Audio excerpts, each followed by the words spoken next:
चलिए, तो again same things. We have started with the lecture series on strength of material. In that we have covered what are the topics we have covered. We have covered what exactly is strength of material, what are the assumptions we are going to use in the strength of material. Then first topic which we have started, that is properties of metal, and that will be called as mechanical properties of metal. Why the properties are called as mechanical properties of the metal, उसके बारे में मैंने already information दे दी आपको, ठीक है. चलिए, and later on I have discussed the properties of the metal. In that I have covered elasticity, plasticity, ductility, brittleness, malleability, hardness. Later on today we have covered the resilience, then toughness, fatigue, endurance limit or fatigue strength. So these are the properties which we have already covered in the previous session. Now we will be dealing with the new property that is creep. कौन सी है? Creep है. उसके बाद मैं आपको failure के बारे में इंफॉर्मेशन दूंगा थोड़ी सी, and then will see the factor of safety. उसके बाद क्या देखेंगे? फैक्टर ऑफ सेफ्टी होता है. ठीक है, चलिए स्टार्ट करते हैं today's topic, and that is creep. What is creep? क्या होता है क्रीप? इसको समझते हैं. इसको हम दो तरीके से डिफाइन करते हैं. देखिए, मैं यहाँ पे समझाता हूँ. Creep is a plastic. Creep is a plastic और permanent. Creep is a plastic और permanent deformation. Permanent deformation. Creep क्या होता है? प्लास्टिक और permanent deformation which occur at constant load with passage of time. With passage of time. तो तीन चीजें बोली मैंने. क्रीप क्या है? प्लास्टिक और परमानेंट डिफॉर्मेशन. कौन सा डिफॉर्मेशन है? परमानेंट और प्लास्टिक डिफॉर्मेशन. इसका क्या मतलब है? यानी ये वो डिफॉर्मेशन है जब आपने लोड को हटा भी दिया तो अपनी ओरिजिनल शेप पे आएगा नहीं. ये परमानेंटली डिफॉर्मेशन आपको मेंबर में हमेशा मिलेगा. ठीक है, लेकिन ये परमानेंट डिफॉर्मेशन कांस्टेंट लोड पे है with passage of time. With passage of time such plastic deformation is known as creep. ऐसा प्लास्टिक डिफॉर्मेशन जो कांस्टेंट लोड पे टाइम के साथ आता है, ऐसे प्लास्टिक डिफॉर्मेशन को क्या कहते हैं? क्रीप कहते हैं. क्या कहते हैं? क्रीप. हमारे पास दो प्रकार के डिफॉर्मेशन होते हैं. एक होता है इलास्टिक डिफॉर्मेशन, दूसरा होता है प्लास्टिक डिफॉर्मेशन. इलास्टिक डिफॉर्मेशन हमने पहले ही पढ़ा है. इलास्टिक डिफॉर्मेशन वो डिफॉर्मेशन होता है जैसे आपने लोड को हटा दिया, मटेरियल अपनी ओरिजिनल पोजीशन को रिगेन कर लेता है. और प्लास्टिक डिफॉर्मेशन क्या होता है? प्लास्टिक डिफॉर्मेशन वो डिफॉर्मेशन होता है आपने लोड को बढ़ाया, हटा भी दिया, तब भी वो पूरा का पूरा रिकवर नहीं होता, परमानेंट डिफॉर्मेशन में उसमें आ जाता है. उसी परमानेंट डिफॉर्मेशन को हम क्या कहते हैं? उसी परमानेंट डिफॉर्मेशन को हम क्रीप कहते हैं. क्या कहते हैं? क्रीप. इसको दूसरा तरीका क्या है डिफाइन करने का, इसको भी समझ सकते हैं. Creep is the property of the material due to which material get progressively deform at slow rate with constant load. At slow rate with a constant load. ये भी एक तरीका है जिससे हम प्लास्टिक यानी क्रीप को डिफाइन करते हैं. तो दोनों का मतलब सेम है. यहाँ पे मैं बोल रहा हूँ क्रीप मटेरियल की वो प्रॉपर्टी है जिसके वजह से वो प्रोग्रेसिवली डिफॉर्म होता है at very slow rate with passage of time. यानी टाइम के साथ जो डिफॉर्मेशन आता है स्लो रेट से आता है, और ये डिफॉर्मेशन परमानेंट होता है. ये डिफॉर्मेशन क्या होता है? Permanent deformation. तो ये परमानेंट डिफॉर्मेशन आने वाली, ये परमानेंट डिफॉर्मेशन आने की जो प्रॉपर्टी है और जो परमानेंट डिफॉर्मेशन आता है, इसी को क्या कहते हैं? क्रीप कहते हैं. क्या कहते हैं? क्रीप. इसको ऐसे भी समझ सकते हैं. देखिए, लेट अस सपोज मेरे पास कोई मेंबर है. मेरे पास क्या है? कोई एक मेंबर है. क्या है? एक मेंबर है, और उसके ऊपर मैं लोड लगाता हूँ. Let us apply the load P over that member. तो इस मेंबर के ऊपर मैंने लोड लगाया P. आपको एक चीज पता है कि जैसे ही लोड लगाऊंगा इमीडिएटली क्या आ जाएगा? इलास्टिक डिफ्लेक्शन आ जाएगा. क्या आ जाएगा? इलास्टिक डिफ्लेक्शन और इलास्टिक डिफॉर्मेशन. मान लेते हैं उसको let us suppose del L1. इसको इलास्टिक डिफॉर्मेशन क्या मानते हैं? Del L1. बराबर है. अब मैंने जैसे ही लोड को हटा दिया तो ये डिफॉर्मेशन क्या हो जाएगा? रिकवर हो जाएगा, यानी फिर से ये वापस चला जाएगा. बराबर है. ऐसे डिफॉर्मेशन को क्या कहते हैं हम? Plastic deformation. अब मैं लोड को क्या करता हूँ? कांस्टेंट रख देता हूँ. लोड लगा के मैंने छोड़ दिया. अब आप अगर 1, 2, 3 साल बाद देखोगे तो इस डिफॉर्मेशन के साथ साथ कुछ ना कुछ बढ़ता हुआ डिफॉर्मेशन आपको दिखता रहेगा. कुछ ना कुछ बढ़ता हुआ डिफॉर्मेशन क्या करेगा? दिखता रहेगा. कांस्टेंट लोड पे, लोड कांस्टेंट है, आप टाइम के साथ ऑब्जर्व करोगे. मान लेते हैं इस मेंबर पे P इज इक्वल टू मैंने 100 किलो न्यूटन लोड लगाया. ठीक है, तो ये 100 किलो न्यूटन में लोड रहने देता हूँ, और 2 साल इमीडिएटली जैसे 100 किलो न्यूटन लोड लगाया डिफ्लेक्शन ऑब्जर्व करता हूँ. लेट अस सपोज ये आ गया 5 mm. ये कितना आ गया 5 mm, ठीक है, मान लेते कुछ भी। लेकिन अगर यही लोड कांस्टेंट रख दो और 2 साल बाद देखो इसी मेंबर की, आपको डिफ्लेक्शन मिल जाएगा, जो टोटल डिफ्लेक्शन मिलेगा वो हो सकता है 8 mm आ जाए। कितना आ जाए 8 mm। ये समझने के लिए एग्जांपल ले रहा हूं मैं। तो इलास्टिक कितना आ रहा था 5, अब टोटल कितना हो गया 8, यानी 5 के बाद जो भी डिफॉर्मेशन आया, तो 5 के बाद कितना आया 3 mm। तो ये जो 3 mm डिफॉर्मेशन आया है इसी को क्या कहते हैं, इसी को क्रीप कहते हैं। क्या कहते हैं इसको, क्रीप। और ये अगर आपने इस पॉइंट पे अगर 2 साल बाद आए और आपने 100 किलोन्यूटन का लोड हटा दिया तो सिर्फ 5 mm रिकवर हो जाएगा, जो एक्स्ट्रा 3 mm आया है वो उसमें परमानेंटली चेंजेस हो चुके होंगे। ऐसे डिफॉर्मेशन को क्या कहते हैं, क्रीप कहते हैं। क्या कहते हैं, क्रीप। अब क्रीप 3 पैरामीटर पे डिपेंड करती है। कौन कौन से 3 पैरामीटर, एक टेम्परेचर पे डिपेंड करती है, दूसरा लोड पे डिपेंड करती है, तीसरा किस पे डिपेंड करती है, टेम्परेचर, लोड और टाइम पे डिपेंड करती है। किस पे डिपेंड करती है, टाइम पे डिपेंड करती है। ये तो चीज ऑब्वियसली बात है। क्रीप टेम्परेचर पे कैसे डिपेंड करेगा, अगर टेम्परेचर ज्यादा हो तो मॉलिक्यूलर फोर्स ऑफ अट्रैक्शन क्या हो जाएगी, कम हो जाएगी, तो डिफॉर्मेशन क्या हो जाएगा, बढ़ जाएगा। तो जैसे डिफॉर्मेशन बढ़ जाएगा, यानी टेम्परेचर अगर आपने हाई रखा तो ज्यादा डिफॉर्मेशन आएगा, और टेम्परेचर हाई रखा तो ज्यादा डिफॉर्मेशन आएगा। इनफैक्ट अगर आप 2 महीने में देखें तो अगर टेम्परेचर आपका अगर half of the melting point हो गया, कोई भी मेटल हो उसका अगर half of the melting point ले गया, मेल्टिंग पॉइंट तक पहुंच गया, मान लीजिए कोई भी मेटल है, अगर मेरे पास उसका मेल्टिंग पॉइंट है let us suppose 1000 degree Celsius, ठीक है, अगर मैं 500 डिग्री सेल्सियस भी गया तो उस समय मेरी क्रीप इनटॉलरेबल होगी, यानी इतना ज्यादा परमानेंट डिफॉर्मेशन आ गया होगा कि मैं उसको मेंबर को यूज ही नहीं कर पाऊंगा, मेंबर फेल हो जाएगा मेरा। तो ऐसे डिफॉर्मेशन को जो परमानेंट आता है उसी को क्या कहते हैं, क्रीप कहते हैं।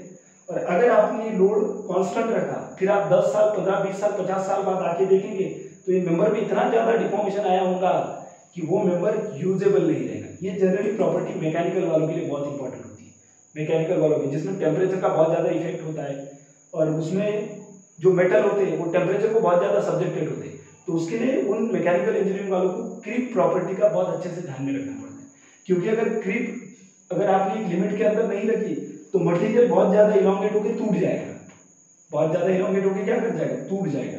तो इसलिए temperature is the most important parameter when it comes to the metal. Concrete में टेम्परेचर का इतना इफेक्ट नहीं होता, इसलिए हमारे लिए वो प्रॉपर्टी इतनी मायने नहीं रखती। When it comes to the metal, जो मैकेनिकल इंजीनियरिंग वाले सारी मशीन डिजाइन में, एयरक्राफ्ट हो, शिप्स हो, उसमें डिजाइन करते हैं, उसमें ये प्रॉपर्टी बहुत मायने रखती है, क्रीप की property.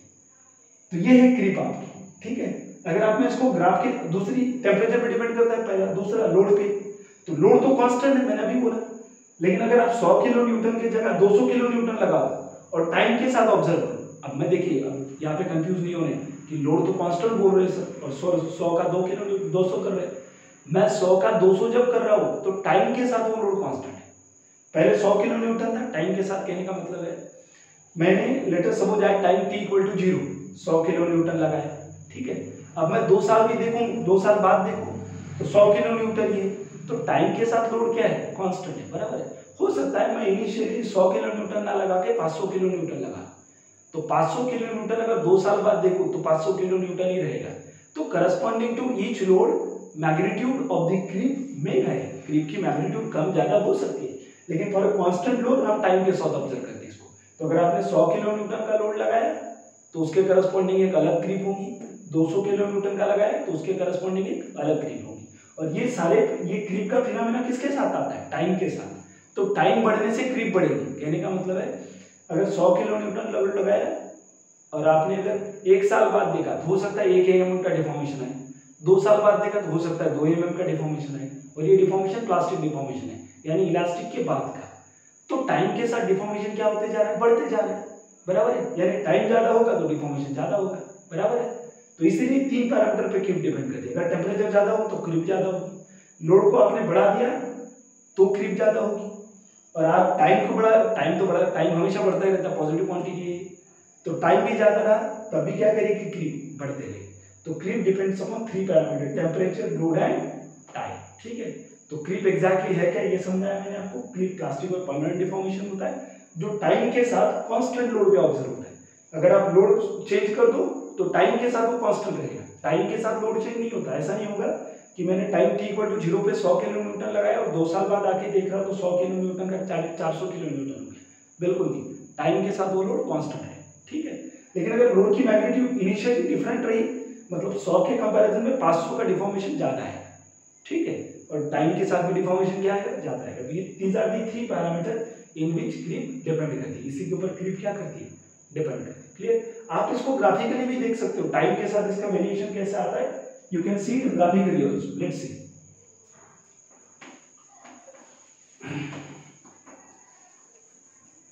You can see the variation of creep with time also.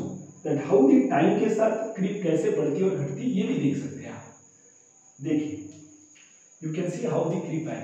If I draw the relationship or draw the curve between time versus deflection, time versus deflection, किसके बीच में ड्रॉ कर रहा हूँ, टाइम वर्सेस डिफ्लेक्शन के बीच, तो क्या होगा, जैसे आपने टाइम t इक्वल टू 0 पे लोड लगाया, अगर आपने लोड लगाया तो इमीडिएटली कुछ ना कुछ इलास्टिक डिफॉर्मेशन आ जाए।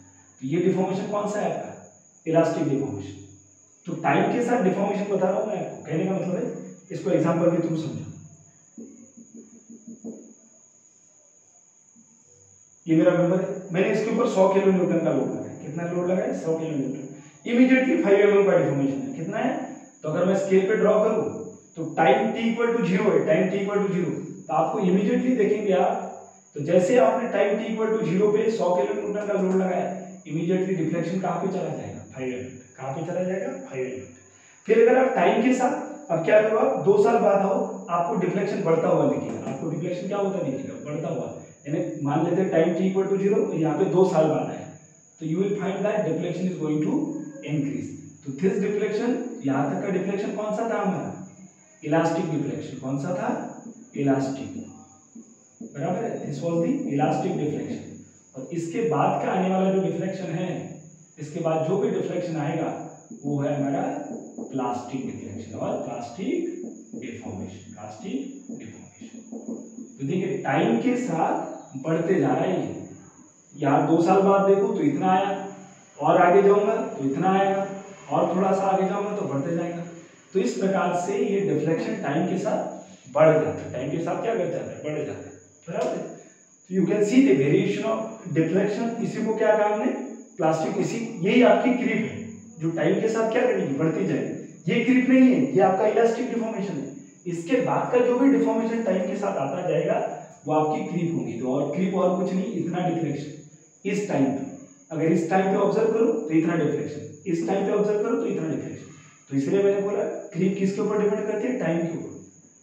टाइम बढ़ता जाएगा, क्रीप की वैल्यू भी क्या होती जाएगी, बढ़ती जाएगी, क्रीप की वैल्यू भी क्या होती जाएगी, बढ़ती जाएगी। क्लियर है? तो दिस इज योर क्रीप। समझ में आया सभी को? इसमें आगे भी होता है लेकिन उतना हमारा काम का नहीं। ये क्रीप का रेट ना टाइम के साथ वैरी करता है, तो इसलिए थोड़ा सा कॉन्सेप्चुअल है, आगे जाएंगे नहीं। तो क्रीप टाइम के साथ वैरी करती है, लेकिन हमारे लिए इतना ही जरूरी है। तो क्रीप क्या होती है, प्लास्टिक और permanent deformation which occur at constant load, load change नहीं करेगा, at constant load with passage of time, time के साथ अगर लोड कांस्टेंट है तो कुछ ना कुछ परमानेंट डिफॉर्मेशन आ जाता है। उस परमानेंट डिफॉर्मेशन को ही क्या कहते हैं, क्रीप कहते हैं। उस परमानेंट डिफॉर्मेशन को ही क्या कहते हैं, तो that permanent deformation will be called as creep. What is it, creep. Clear है? तो now we have covered the creep. चलिए अब दूसरा पॉइंट देखते हैं। Next point of discussion is the failure. What is mean by failure, क्या मतलब होता है फेलियर का, वो समझते हैं। ठीक है, चलिए सारी चीजें कॉन्सेप्चुअली अंडरस्टैंड होनी चाहिए। कोई भी डाउट रहा तो आप मुझे कांटेक्ट कीजिए, will try to clear the doubt. आपका कोई भी डाउट रहने नहीं देंगे। जल्दी हम थोड़ा सा एचडी क्वालिटी की वीडियो अपलोड करेंगे, साउंड का इशू भी क्लियर हो जाएगा, और फिर हर दिन आपका वीडियो लेक्चर के साथ साथ मैं आपको यूट्यूब लाइव सेशन भी दूंगा।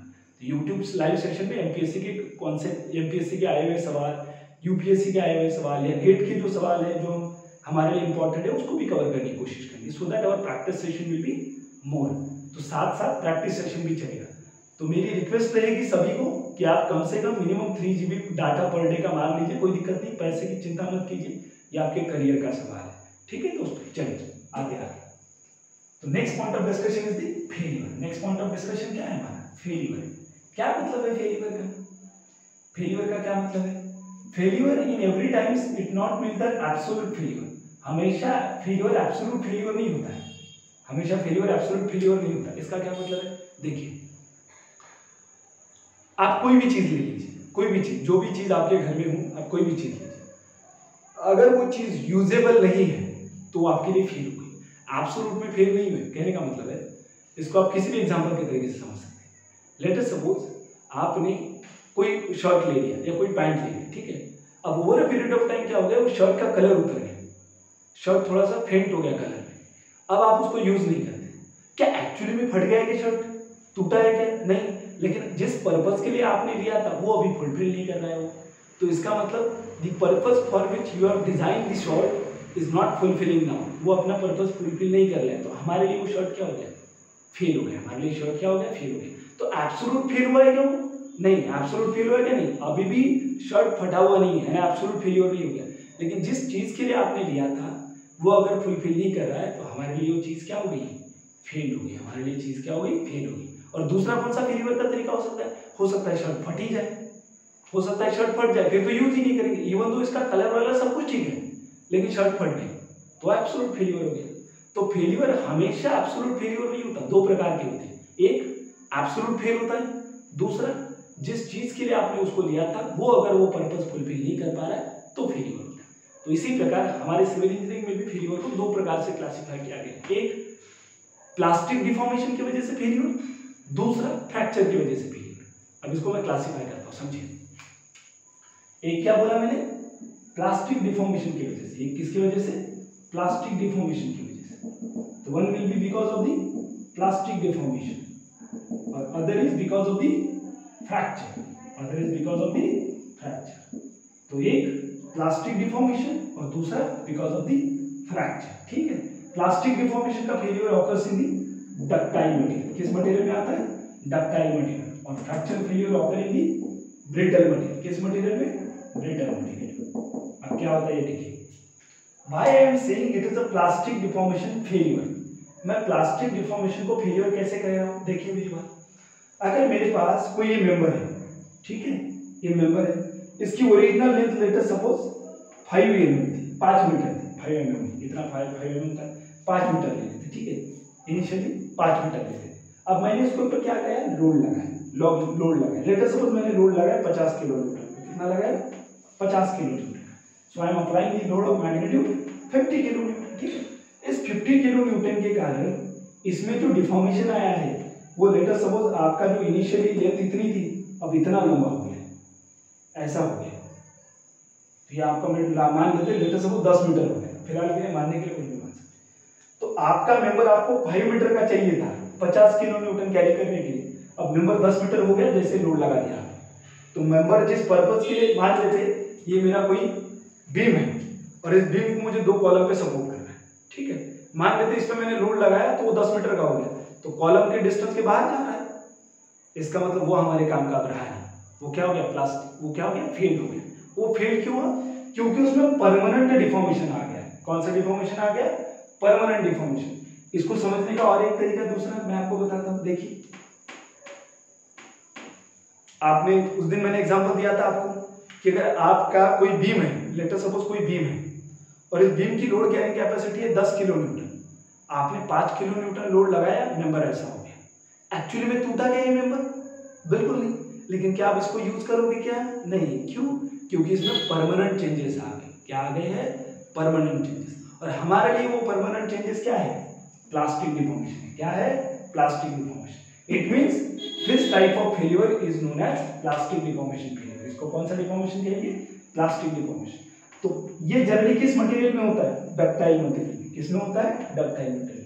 क्यों होता है, ब्रिटल में क्यों नहीं होता, ये आप डक्टाइल मटेरियल की प्रॉपर्टी है। क्या है, डक्टाइल मटेरियल की प्रॉपर्टी है, क्या कहा था हमने डक्टिलिटी को, it is the property of material by virtue of which it can be converted into it can be drawn into a thin wire through the process of tensioning. आप उसको thin wire में convert कर सकते हो through the process of tensioning.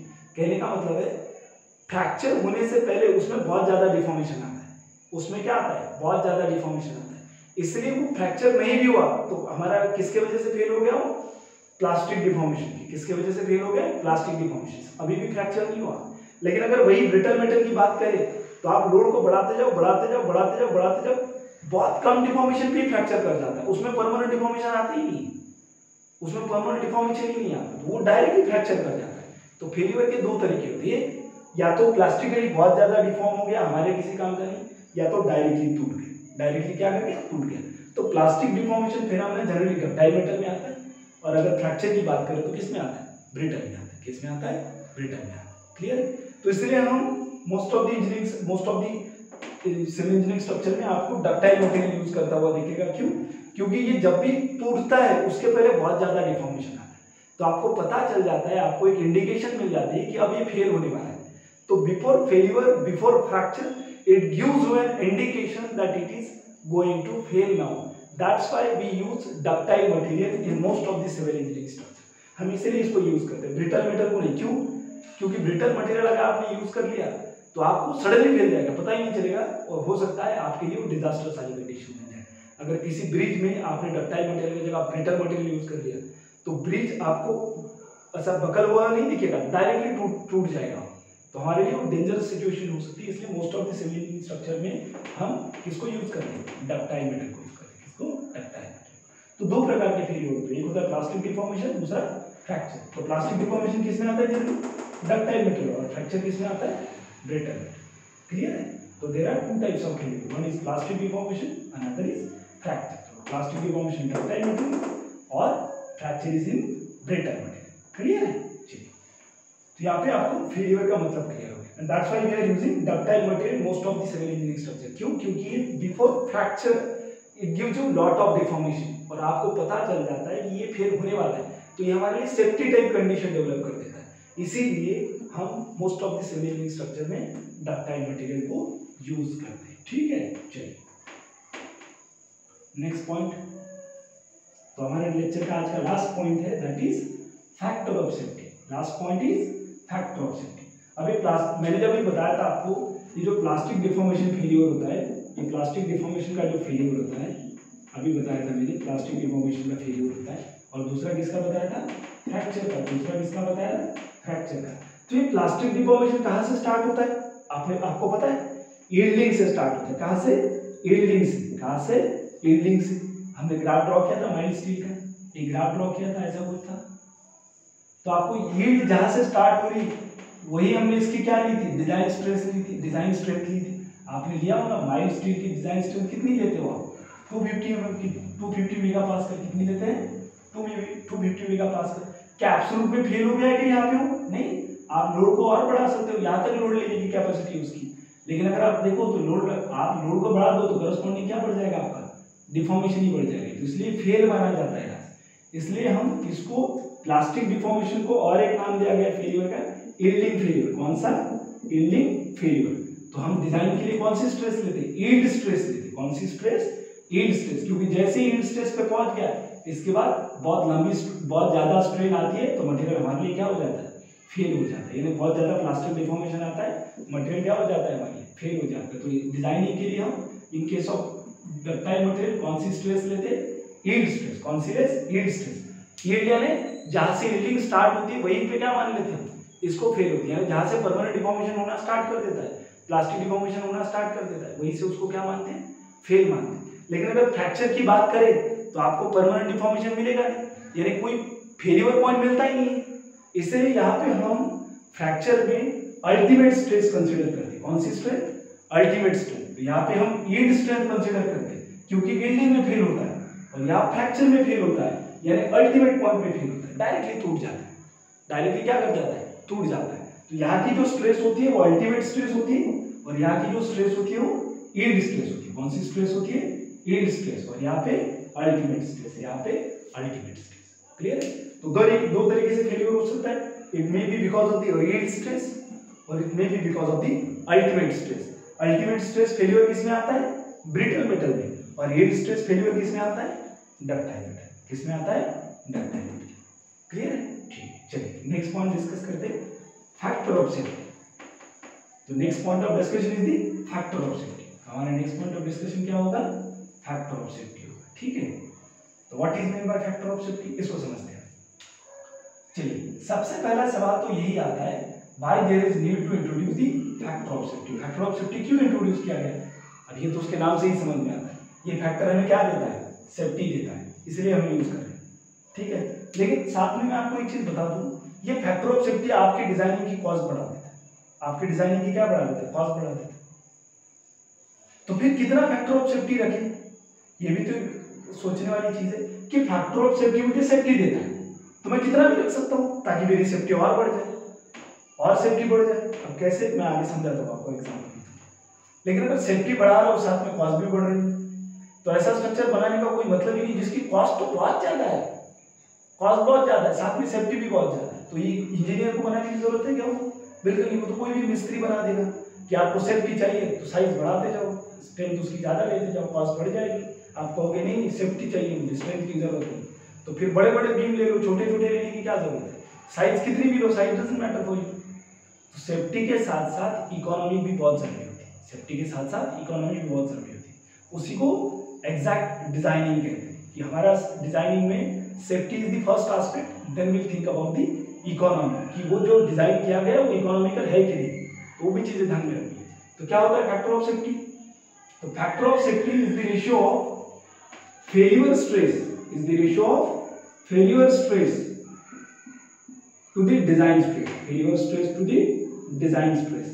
Design stress is also known as working stress. Design stress is also known as working stress. अब क्या मतलब है इसका? फेल्यूर स्ट्रेस है जिस स्ट्रेस पे वो फेल होता है, जिस स्ट्रेस पे वो क्या होता है? फेल होता है। अभी हमने फेल्यूर के दो स्ट्रेस देखे, कौन कौन से? एक देखा यील्ड स्ट्रेस, दूसरा देखा ultimate stress. It means that factor of safety metal के लिए दो मटेरियल के लिए अलग अलग तरीके से डिफाइन होगा। कैसे? जिसमें यील्ड फेल्यूर होता है उसको yield stress upon design stress लिखेंगे, और जिसमें फ्रैक्चर फेल्यूर होता है उसमें ultimate stress by design stress. क्योंकि फेल्यूर दो तरीके से होती है, एक होता है ड्यू टू यील्ड और दूसरा होता है ड्यू टू फ्रैक्चर। तो यील्ड के लिए यील्ड स्ट्रेस कंसीडर करेंगे और फ्रैक्चर के लिए फ्रैक्चर स्ट्रेस कंसीडर करेंगे, ठीक है। तो you can write the factor of safety in two terms now. One will be yield stress, एक हो जाएगा yield stress divide by working stress और डिजाइन स्ट्रेस, वर्किंग स्ट्रेस और डिजाइन स्ट्रेस। क्लियर है? दूसरा क्या होगा आपका? दूसरा क्या होगा? Ultimate stress to the working stress, तो दो तरीके से फेलियर हो सकता है। एक होता है because of the yield stress, दूसरा अल्टीमेट स्ट्रेस। तो yield stress by working stress, this is the factor of safety, this is the factor of safety. और ये फैक्टर ऑफ सेफ्टी किसके लिए होगा? डक्टाइल मटेरियल के लिए। कौन से मटेरियल के लिए? डक्टाइल, क्योंकि यील्ड फेल्यूर किसमें होता है? Ductile material. और ये फैक्टर ऑफ सेफ्टी किसके लिए लिखेंगे? ब्रिटल मटेरियल के लिए। किसके लिए? ब्रिटल मटेरियल के लिए। किसके लिए? Brittle material. क्यों? क्योंकि ब्रिटल मटेरियल में फेल्यूर कैसा होता है? अल्टीमेट स्ट्रेस की वजह से। कैसा होता है? अल्टीमेट स्ट्रेस की वजह से। तो ये दो पॉइंट है हमारे फैक्टर ऑफ सेफ्टी में। The factor of safety is nothing but the ratio of failure stress upon working stress, failure stress upon working stress. और यील्ड स्ट्रेस सेम का अर्थ होता है yield stress upon working stress, और for brittle material it will be ultimate stress upon working stress, ultimate stress upon working stress. चलिए इसको और आगे समझते हैं थोड़ा सा, ठीक है। तो ये समझ में आ गया आपको? अब मैं कोई भी एक आधा एग्जांपल लेता हूं, ठीक है, मैं कोई भी एक आधा एग्जांपल लेता हूं ताकि फैक्टर ऑफ सेफ्टी बहुत अच्छे तरीके से समझ में आए, ठीक है। सुनिए, मान लेते हैं मेरी किसी मटेरियल की जो यील्ड स्ट्रेस है, यानी जहां पे फेल होता है, जहां पे फेल होता है वो लेटेस्ट सपोज है। अब इसके लिए लीजिए आप, किसके लिए? माइल्ड स्टील के। कितने लेते हो आप? डिजाइनिंग कितनी होती है आपकी यील्ड स्ट्रेस? 250 MPa बराबर है, 250 होती है आपकी यील्ड स्ट्रेस। और आप डिजाइन कितने के लिए करते हो? आपने स्टील में किया है, यू आर डिजाइनिंग स्ट्रेस, आपकी जो डिजाइन स्ट्रेस होती है वो 150 MPa होती है। यानी आप जो फेल्यूर स्ट्रेस है उससे कितनी कम करते हो? लगभग 100 MPa कम करते हो। तो कितना फैक्टर ऑफ सेफ्टी लिया आपने? तो फैक्टर ऑफ सेफ्टी अगर देखो आप तो डिजाइनिंग स्ट्रेस कितनी है आपकी? 150, और वर्किंग आपकी यील्ड स्ट्रेस कितनी है? 250। तो फैक्टर ऑफ सेफ्टी कितना निकल के आया? 1.66। तो ये आपकी यील्ड स्ट्रेस है और ये आपकी वर्किंग स्ट्रेस और डिजाइन स्ट्रेस। वर्किंग स्ट्रेस और डिजाइन स्ट्रेस का क्या मतलब है? ये वो स्ट्रेस है जिसके ऊपर आप वर्क करोगे, यानी डिजाइन लोड आप इतने स्ट्रेस के लिए कंसीडर करोगे, ना कि इतने स्ट्रेस के लिए। दूसरा, इसी स्ट्रेस के लिए डिजाइन करेंगे, ना कि इस स्ट्रेस के लिए, जबकि उसकी स्ट्रेंथ कितनी है? 250 है, लेकिन आप कंसिडर कितने कर रहे हो? सिर्फ 150। तो मुझे एक बात बताइए यार, अगर आपने इसको कोई डिजाइनर हो गया, आपने 150 लिया, कोई डिजाइनर ऐसा है जिसने इसको डिजाइन स्ट्रेस 150 ना लेके क्या कर दिया, 200 ले लिया, क्या ले लिया, 200, तो उसकी फेल्योर स्ट्रेस कितनी थी, 250, आपने कितनी मानी, 150, तो फैक्टर ऑफ सेफ्टी कितना निकल गया, 1.66। जैसे आप 150 ना मान के 200 मान लो, तो आपका फैक्टर ऑफ सेफ्टी क्या हो जाएगा, कम हो जाएगा, फैक्टर ऑफ सेफ्टी क्या हो जाएगा, कम हो जाएगा, लेकिन अभी भी क्या रहेगा मेंबर, सेफ रहेगा, अभी भी क्या रहेगा, सेफ, क्योंकि 250 के नीचे ही है, बराबर है। इसका मतलब यहाँ से एक चीज क्लियर होती है, तो ये मोर टेक्निकल है और ये डिजाइनर पे डिपेंड करता है कि कितना फैक्टर ऑफ सेफ्टी यूज करें ताकि सेफ्टी भी रहे और इकोनॉमी भी है, सेफ्टी भी रहे और इकोनॉमी भी है। तो ये हमारे लिए बहुत जरूरी हो जाता है। कैसे, इसको और दो तरीके से समझते हैं। देखिए मेरे पास दो डिजाइनर है, मेरे पास दो डिजाइनर है, ठीक है, एक ए डिजाइनर है और दूसरा बी डिजाइनर है, और मेरे पास जो मेटल है उसकी स्ट्रेंथ है लेट अस सपोज 100 यूनिट, कितनी है, 100 यूनिट, अब यूनिट कुछ भी हो सकता है, एमपी है, कुछ भी, किलोमीटर पर मीटर स्क्वायर, कुछ भी, तो मेरे पास कितनी स्ट्रेंथ है, 100 यूनिट है, तो मेरी जो स्ट्रेंथ है वो है 100 यूनिट, ठीक है। ये बोल रहा है कि 100 नहीं, मैं कितनी कंसिडर करूंगा, सिर्फ 50 कंसिडर करूंगा, कितनी कंसिडर करूंगा, 50, तो इसने 50 यूनिट मानी, और एक डिजाइन है वो बोल रहा है कितना, 50 नहीं, मैं 25 यूनिट कंसिडर करूंगा, कितनी कंसिडर करूंगा, 25 यूनिट, तो इसका फैक्टर ऑफ सेफ्टी निकालो तो कितना आएगा, इसका अगर फैक्टर ऑफ सेफ्टी निकालो तो 100/50 यानी 8 स्ट्रेन अपॉन वर्किंग स्ट्रेस, और इसका फैक्टर ऑफ सेफ्टी निकालो तो 100/25, तो कितना आएगा, ये 4, और ये कितना आएगा, 25 चौक, और ये कितना आएगा, 2, तो इसका फैक्टर ऑफ सेफ्टी कम है, इसका फैक्टर ऑफ सेफ्टी क्या है, ज्यादा है, बराबर है, लेकिन दोनों क्या है, सेफ है, दोनों क्या है, सेफ है, तो फिर कितना यूज करें, क्यों, मुझे एक बात, जैसे आपने फैक्टर ऑफ सेफ्टी बढ़ा दिया आपकी कॉस्ट बढ़ जाएगी, कैसे बढ़ेगी समझिए इसमें। मान लीजिए आपने इसकी यील्ड स्ट्रेंथ कितनी मानी, 100 यूनिट मानी, बराबर है, तो आपको एक स्ट्रेस का रिजल्ट पता है, मैंने कल ही बताया, ठीक है, P/एरिया, ठीक है, P/एरिया, बराबर। तो अगर ये आपने 100 यूनिट मानी, बराबर है, ये 100 यूनिट मानी, ठीक है, मुझे लोड लगाना है लेट अस सपोज 500 यूनिट, मुझे लोड कितना लगाना है, 500 यूनिट लोड लगाना है, ठीक है, और 100 यूनिट मेरी स्ट्रेंथ है, बराबर, 500 यूनिट का लोड लगाना है, ये स्ट्रेस है, ये लोड है, लोड P/एरिया होता है, ठीक है। तो अगर मुझे 100 यूनिट का 500 यूनिट का लोड लगाना है, तो मेरी एक ने मानी स्ट्रेंथ कितनी, 50, एक ने स्ट्रेंथ कितनी मानी, तो एक ने अगर 50 मानी, तो 100 किलो न्यूटन का लोड लगाने के लिए मुझे 50 को किससे डिवाइड करना पड़ेगा, एरिया से डिवाइड करना पड़ेगा, बराबर, और एक ने कितनी मानी, 25 मानी, एक ने कितनी मानी, 25 मानी, तो 25 इंटू एरिया, तब जाके 100 यूनिट आएगा, बराबर, तब जाके क्या आएगा, 100 यूनिट आएगा। अब दोनों चीजों को ऑब्जर्व करो, इसमें लगने वाला एरिया क्या हो जाएगा, कम हो जाएगा, क्योंकि इसकी 8 स्ट्रेंथ क्या मानी आपने, ज्यादा मानी, इसमें लगने वाला एरिया क्या हो जाएगा, बढ़ जाएगा, बराबर। दोनों आना कितने चाहिए, 100, क्योंकि लोड तो चेंज कर नहीं सकता मैं, या तो मैं मटेरियल चेंज कर दूं ताकि स्ट्रेंथ, ज्यादा स्ट्रेंथ का मटेरियल यूज करूं, या तो मैं एरिया को बढ़ा दूं। अब ज्यादा स्ट्रेंथ का यूज करूंगा तो पैसा आ गया, और ज्यादा एरिया यूज करूंगा तो भी क्या आ गया, पैसा आ गया। इसलिए वो डिजाइनर सिलेक्ट करना है जिसका फैक्टर ऑफ सेफ्टी कम है, सेफ्टी भी है और इकोनॉमी भी है। क्यों, क्योंकि अगर मुझे सेम लोड लेने के लिए अगर मैंने फैक्टर ऑफ सेफ्टी 2 से 4 पे गया तो मेरा एरिया बढ़ जाएगा, एरिया बढ़ जाएगा यानी उसकी कॉस्ट क्या कर जाएगी, बढ़ जाएगी, उसकी कॉस्ट क्या कर जाएगी, बढ़ जाएगी। क्लियर है। तो इसलिए आपको फैक्टर ऑफ सेफ्टी कितना लेना है, फिर ये वाली सबसे बड़ा सवाल आता है। तो इसके लिए आपके पास क्या है, codal provision. That codal provision is develop on the basis of the experience, और इसीलिए वो कोडल प्रोविजन डेवलप दो चीजें करके रखिए ध्यान में, एक तो सेफ्टी और दूसरा क्या, आपका इकोनॉमी। तो इसलिए factor of safety generally 1.6 to 4 तक वैरी करता है। कहाँ तक वैरी करता है, 1.6 to 4 तक वैरी करता है। इसमें और ज्यादा डिटेल में जा सकते हैं हम, लेकिन अब नहीं जाएंगे, इतना ही हमारे लिए जरूरी है। किसी को कुछ भी डाउट है तो आप हमें पूछ सकते हो। तो क्या क्या पढ़ा हमने आज, we have covered what is creep, we have covered what exactly mean the failure, and we also covered factor of safety. तो सबसे पहला सवाल तो यही आ रहा है, फैक्टर ऑफ सेफ्टी का मतलब क्या होता है। तो फैक्टर ऑफ सेफ्टी का मतलब मैंने आपको बता दिया, क्या बताया, it gives you the safety. But मेरा दूसरा ये सवाल है कि why there is need to introduce the factor of safety. Factor of safety का मतलब ये तो है कि फैक्टर ये सेफ्टी देता है, बट इसकी जरूरत ही क्यों पड़ी आपको? तो why there is a need to introduce the factor of safety, इसका जवाब मैं आपके ऊपर छोड़ता हूँ। आपको मुझे मैसेज करके बताना है कि फैक्टर ऑफ सेफ्टी इंट्रोड्यूस करने की जरूरत ही क्यों पड़ी। कोई बोलेगा सेफ्टी के लिए, तो सेफ्टी आपने जो मटेरियल है वो आपको भरोसा नहीं किया उसके ऊपर। तो ये सारी कंडीशन है जो आपको खुद सोचना है कि why there is need to introduce factor of safety, और फिर इसके लिए इतना क्यों, उसके लिए इतना क्यों, क्योंकि किसी के लिए अलग अलग होता है। आप आगे चल के आरसीएस स्टील स्ट्रक्चर में पढ़ोगे उसको, ठीक है। तो ये बस सवाल मैं आपके ऊपर छोड़ता हूँ। आगे आने वाले वीडियो में क्लियरिटी, साउंड बहुत क्लियर हो जाएगा। जल्दी वाईफाई हम इंस्टॉल करने वाले, क्योंकि लॉकडाउन वाली सिचुएशन है, तो वाईफाई कनेक्शन वाले देने के लिए थोड़ा सा दिक्कत कर रहा है। तो फिलहाल आप टेंशन ना लीजिए, क्योंकि इस वीडियो की साइज 10 GB से रिड्यूस करके 2 GB पे लाना पड़ता है, इसलिए उसकी क्वालिटी थोड़ी सी ब्लर हो जाती है। लेकिन जैसे ही आप हमारा ये आ जाएगा, वाईफाई कनेक्शन आ जाएगा, तो क्वालिटी बहुत डिटेल HD क्वालिटी में इंप्रूव होगी। और हम YouTube लाइव सेशन भी लेने वाले हैं, यानी इस पर भी चलेगा, उस पर भी चलेगा। तो आप रेडी रहिए कि आपको 1-2-3 दिन बाद जैसे ही आपका पूरा काम हो जाएगा, आपको मेहनत के लिए तैयार रहना है, क्योंकि मैं आपका बहुत ज़्यादा समय ले लूँगा। ठीक है दोस्तों, आप आज आपके रक्षाबंधन की बहुत बहुत शुभकामनाएं, और नई दिशा के लिए आपको मैं हमेशा आपके साथ रहूँगा। चलिए, थैंक यू वेरी मच।